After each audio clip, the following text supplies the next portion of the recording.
আমরা already the preposition সার্কেলের কথা জানি। এই যে সেই সার্কেলটা, যখন কোনো কিছু টাচ করে থাকে তখন অন হয়, যখন কোনো কিছু উপরে থাকে তখন অ্যাবাভ বা ওভার হয়, যখন কোনো কিছুর ভেতরে থাকে তখন ইন হয়, কোনো কিছুর ভেতরে ছোট জায়গায় থাকলে অ্যাট হয়, ভেতর দিয়ে চলে গেলে থ্রু হতে পারে, অ্যাক্রস হতে পারে, ইনটু হতে পারে, নিচ দিয়ে গেলে আন্ডার বা বিনিথ হতে পারে। সো এইগুলো আমরা সবাই জানি।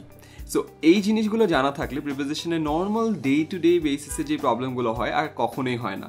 সো একটা পিকচার তোমার প্রিপোজিশনের সবগুলো প্রবলেম সলভ করে দেয়। এটার ব্যাপারে আমরা আগেও বলেছি।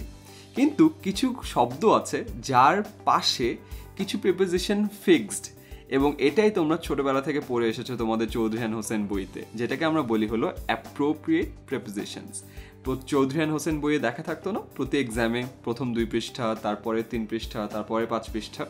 ওই সেম জিনিসগুলো আমাদেরকে মুখস্থ করানোর কারণ ছিল কিছু কিছু ওয়ার্ডের সাথে কিছু কিছু প্রিপোজিশন সেটেলড বা ফিক্সড। যেমন এইবেলের পরে সবসময় টু হবে, কেপেবলের পরে অফ হবে, প্রিঅকুপাইডের পরে উইথ হবে, কনসার্নের পরে বাই হবে, প্রহিবিটেডের পরে ফ্রম হবে।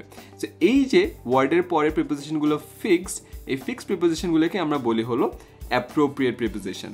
সো প্রিপোজিশনের বেসিকটা তুমি এই পিকচার থেকে শিখে ফেললে, এরপরেও তোমার কিছু অ্যাপ্রোপ্রিয়েট প্রিপোজিশন সবসময় মনে রাখতে হবে।